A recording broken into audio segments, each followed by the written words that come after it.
Un amigo mío me dijo un día: me gusta sentir que mi coche me necesita. Una bonita forma de decir que su coche daba problemas. Era dueño de uno de esos Alfa Sud que iban de maravilla cuando iban, porque daban problemas de todo tipo. Todos lo hemos oído e incluso lo hemos dicho. Los coches italianos son muy malos, pero ¿qué hay de verdad en eso? Vamos a verlo. Bienvenidos a Garaje Hermético. Enciérrate con nosotros.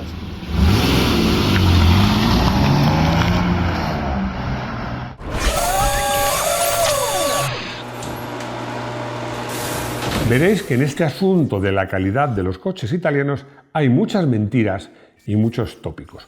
Yo os invito a analizar este asunto desde 3 puntos de vista diferentes. El primero, a medida que te haces mayor... De eso sabes mucho tú, ¿no? Pues sí, sé mucho. ¿Y qué? Ya sabes lo que dijo alguien tan inteligente como Groucho Marx, que cumplir años es una faena, pero la alternativa es mucho peor. Vuelvo a lo mío porque Rodrigo me distrae. A ver, te haces mayor y te das cuenta, cuando eres joven dices, los tópicos son todos mentiras. Pues no, resulta que hay tópicos que a veces se cumplen y a veces no. Esto por un lado. Por otro, hay una frase hecha que dice: coge fama y échate a dormir. Yo a los que sois del otro lado del Atlántico os pido disculpas. El dicho es así: coge fama. Ya sé que tiene otro significado. Bueno, es que esto de que si alcanzas una cierta fama, haga lo que haga, ya no la pierdes, funciona. Pero funciona para bien. Y también, como veremos, funciona para mal. Y por último, ya sabéis, una de las normas de este canal. Las historias comienzan desde el principio. Después de 4 años, Rodrigo se sabe la lección. Y es que, como voy a demostrar, como veréis, esa leyenda urbana de que los coches italianos son todos malos, pues es algo relativamente nuevo, porque desde luego, en un principio, ni mucho menos era así. Made in Italy. Tengo la fortuna de conocer muy bien Italia, es un país que me apasiona, y además es un país que conozco, como os digo, bastante, y que es una potencia industrial, aunque como potencia industrial os diría que tiene 2 etapas. La etapa anterior a la Primera Guerra Mundial y la etapa posterior a la Segunda Guerra Mundial, lo que se ha dado en llamar el milagro italiano. Por ejemplo, ¿crees que el teléfono lo inventó Graham Bell, como se suele decir? Pues no. Lo inventó un italiano, lo inventó Antonio Meucci. Por cierto, no lo digo yo, lo reconoció así el Congreso norteamericano en el año 2001. ¿También crees que el revólver lo inventó Samuel Colt? Pues no, lo inventó en 1833 Francesco Antonio Brocu, en Gadoni, Cerdeña, Italia. ¿Crees que esas dinamos que se ponían a las bicis, los más mayorcitos os acordaréis, para que rodaba con la rueda y daba luz, es un invento francés como figura en la patente registrada en 1869? Pues no, porque antes un italiano, Antonio Pacinotti, había utilizado esas dinamos y las había vendido, que posteriormente un francés, Zénobe Théophile Guéme, copió y patentó. Podría poner más ejemplos, pero voy a seguir con las preguntas. ¿Te has suscrito ya? Por favor, os lo pido.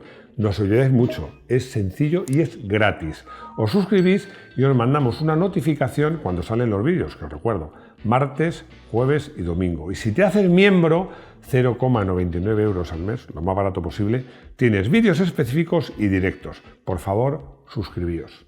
Como os decía, hay muchos más ejemplos de que Italia era una potencia industrial en el mundo del automóvil, en el mundo de la electricidad más que la electrónica, entonces la electrónica estaba en mantillas. Bueno, y en otros territorios, porque a mí hay una cosa que me llama mucho la atención. Cuando yo era joven, porque yo he sido joven, a pesar de que Rodrigo no lo crea, pues me llamaba la atención que todas las máquinas de escribir, todas, yo no conocía otra que no fuera marca Olivetti. Olivetti fue la marca que popularizó, porque estaban las Underwood y todo eso, pero la que realmente... Pero yo aprendí a escribir a máquina en una Olivetti 35. Sí, una Olivetti Lettera, no os me acuerdo el número. Yo cuando era joven no había una máquina que no fuera italiana. Así que, como os digo, es que Italia fue y sigue siendo una potencia industrial. Os decía que Italia era una potencia industrial hasta la Primera Guerra Mundial. Luego hay un periodo entre la Primera y la Segunda de cierta crisis que Italia se convierte sobre todo en un país muy orientado a la agricultura y la ganadería. Pero al finalizar la Segunda Guerra Mundial y a pesar de perderla, llega el llamado milagro italiano. Milagro italiano. Se habla mucho del milagro alemán. Bueno, Rodrigo me lo estaba diciendo fuera de cámara. O sea, perdieron 2 guerras y mirar dónde están. Pero a veces se olvida el milagro italiano, que también tuvo lo suyo, ¿no? Y es que yo creo que aquí se unieron 2 cosas. Bueno, un país que, si lo conocéis, es una maravilla de recursos y de todo. Una forma de ser los italianos muy optimistas y luego, vamos a ser serios, pues la ayuda del Plan Marshall. Pero lo cierto es que hubo un verdadero milagro italiano entre, os diría más o menos, finales de los 50 y hasta más o menos mediados o finales de los 60. No todo fue perfecto en ese milagro italiano, porque uno de los mayores problemas más graves que tiene Italia es la enorme diferencia entre el norte y el sur. Y eso, este milagro italiano no lo solucionó. Sigue habiendo 2 Italias, una Italia al norte muy rica y una Italia al sur que no voy a decir que sea pobre, pero es mucho menos rica. Para dividir esa Italia rica de la pobre, os podría decir más o menos que la Italia rica sería de Florencia para el norte, incluyendo ciudades que os suenan a todos como Génova, Bolonia, Milán y Turín. Y el sur, de ahí para abajo, ojo, incluyendo a Roma, que Roma, para los italianos y para todo el mundo, es el sur de Italia. ¿Creéis que exagero? Pues ya veréis que no. Os voy a dar un dato. Si comparáis el PIB, Producto Interior Bruto, del norte de Italia con el del sur, resulta que en el norte, en algunos casos, ha llegado a ser 3,5 veces más alto. Pues vais a ver que mucho. La fábrica Alfa Sud. No se puede hablar de coches italianos sin hablar de Alfa Romeo. Os voy a contar una historia que ya he contado en un vídeo que os recomiendo, que se llama Historia de Alfa Romeo, y que si queréis más información os invito a que lo veáis. Alfa Romeo, en los tiempos que os voy a contar, era propiedad del gobierno italiano. Y el gobierno italiano, como os digo, para tratar de solucionar este problema de diferencia económica, quería potenciar pues, que hubiera más industria en la zona sur de Italia. Y entonces, digamos que forzó que Alfa Romeo potenciara la fábrica que tenía en el sur de Italia, muy cerca de Nápoles, en Pomigliano d'Arco. Había una pequeña fábrica, pero la hicieron mucho más grande y así nació la Alfa Sud, la fábrica Alfa Sud, que es literalmente Alfa del Sur, y el coche Alfa del Sur, no del Sud, Alfa del Sur, y el coche que era Alfa Sud, que apareció en 1972 y que desgraciadamente se fabricó allí.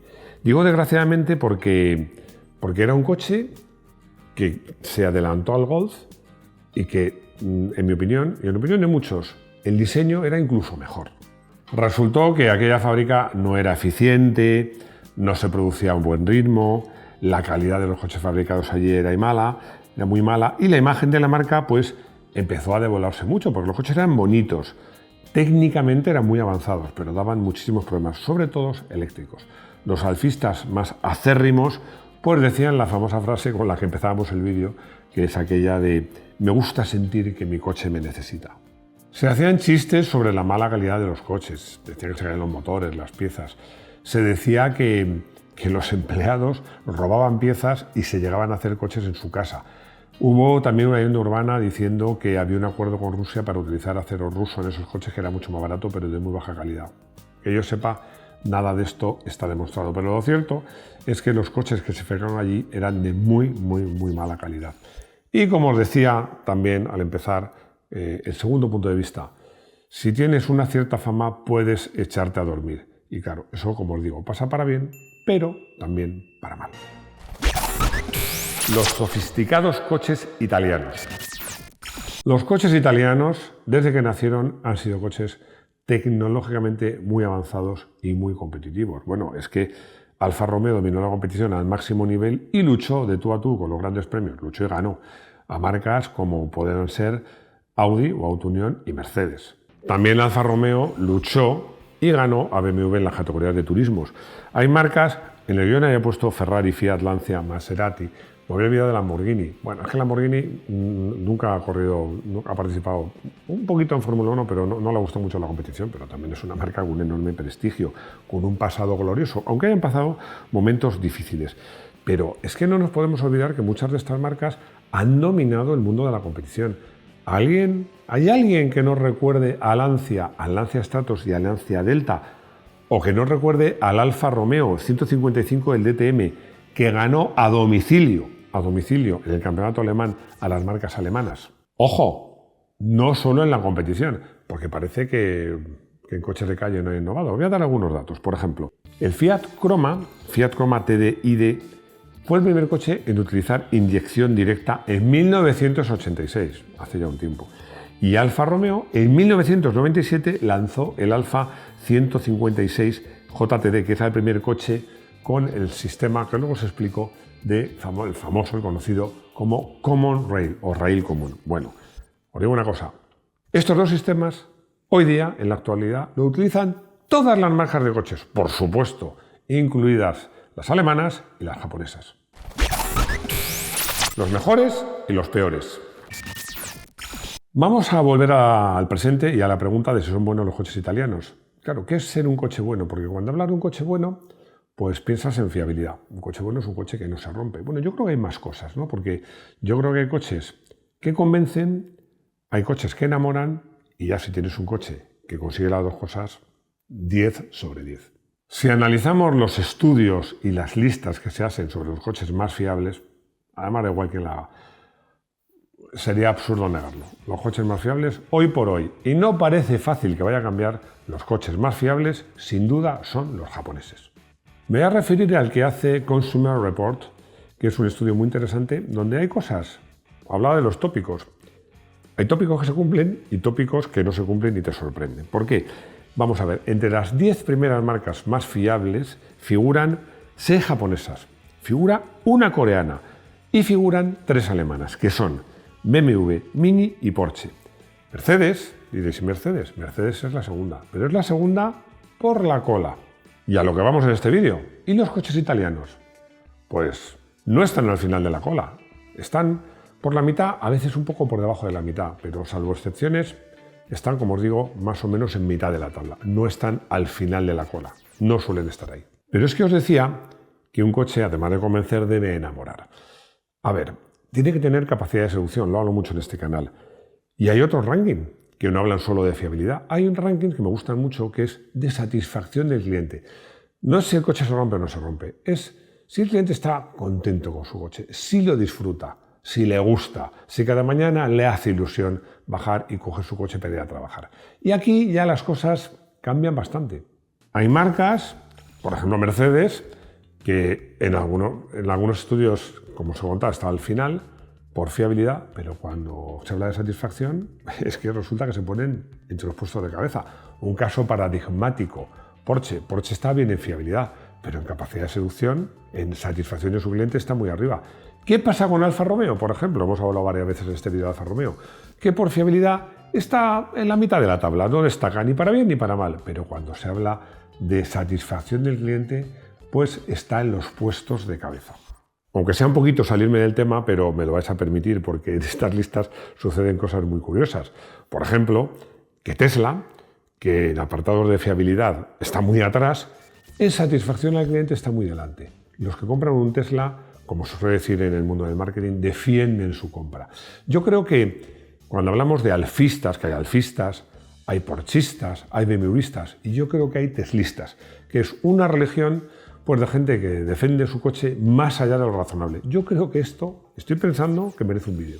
Y hay otros casos a seguir, que no son coches italianos, pero que son coches que están fatal en ambas clasificaciones, a pesar de que tiene un nombre de marca magnífico. Estoy hablando, por ejemplo, de Jaguar y sobre todo de Range Rover. Y es que os digo una cosa, incluso cuando haces un informe, un estudio sobre satisfacción del cliente, cuando un coche da muchos problemas, ya puede ser bonito, ya puede ser bueno, es que estás hasta las narices de él. Como os digo, Jaguar y sobre todo Land Rover atraviesan momentos muy difíciles. La conclusión es, si tú quieres un coche que te dure mucho, mi consejo es que compres el coche que te guste y lo cuides. Y te va a durar mucho. Hombre, a ver, si es japonés, ¿lo tienes más fácil? Sí, pero te digo una cosa, hay otros coches que no son japoneses y que si lo cuidas te van a durar muchos años y muchos kilómetros. Y a lo mejor resulta que los vas a disfrutar más. Voy a elegir un coche que me encanta por muchos motivos, ya os lo contaré, por cómo iba, por el diseño, me refiero al Alfa 156, pero lo voy a elegir porque fue un punto de inflexión, porque negar que la marca Alfa tuvo un bache tremendo, pues sería negar la realidad. El grupo Fiat en general, pero la llegada de este coche supuso un cambio enorme dentro del grupo Alfa, por muchos motivos. Bueno, uno era el diseño que era de Walter da Silva, para mí, uno, si no el mejor, de los mejores diseños de Walter da Silva, pero otro era lo bien que iba el coche, lo bien acabado que estaba y que era un coche que ya de una calidad pues muy buena. Un coche que iba fantástico, que todos los alfistas aceptaron muy bien, a pesar de que tenía un pecado, que era tracción delantera, pero bueno, en su momento lo que se dijo, no se puede querer todo. Fran me pregunta que en qué consiste el famoso Common Rail.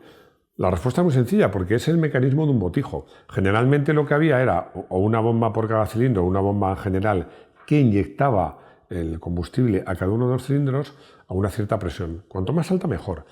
El Common Rail, imagínate que es como un depósito. Se llama rail común porque es un depósito alargado. Ahí la bomba mete el combustible a muy alta presión y de ese conducto común, de ese rail común, salen los tubitos que llevan el combustible a cada uno de los cilindros. La mayor ventaja, como os digo, es que es más sencillo y sobre todo que puedes trabajar con presiones mucho más altas que favorecen que cuando inyectas el combustible, porque esto va muy bien si la inyección además es directa, pues se pulverice mucho mejor. Un mecanismo de botijo, pero bueno, había que inventarlo. Arturo me dice que ha oído bien que el Alfa 156 tenía un comportamiento excepcional y que le sorprende porque no deja de ser un tracción delantera más. A ver, la respuesta es, Arturo, ¿un tracción delantera? Sí. ¿Un tracción delantera más? No. Porque este coche tiene una suspensión delantera que era una joya. Era una joya porque normalmente los coches recurren, tenemos un vídeo pendiente sobre suspensiones, a un sistema de suspensión que se llama McPherson, donde el amortiguador forma parte de la suspensión, del guiado de la rueda. Este coche no era así, tenía un sistema de paralogramos deformables precioso, que funcionaba muy bien, con un trapecio inferior enorme. Bueno, la verdad es que el coche tenía motricidad, tenía muy buen guiado. Era una tracción delantera, pero ya te lo digo, no una tracción delantera más. Probablemente, si no el mejor, uno de los mejores de su momento. Y llegamos al final del vídeo, a la despedida, donde simplemente pues, os quiero dar las gracias. Luego contaré otro vídeo. Hoy, cuando venía para aquí, cuando estaba rematando los guiones, he visto que ya hemos llegado a 700.000 suscriptores. Así que 700.000 gracias a todos vosotros. Y deciros lo de siempre. Gracias por suscribiros, por los comentarios, por los likes, por compartir y espero veros de nuevo muy pronto en nuestro garaje hermético.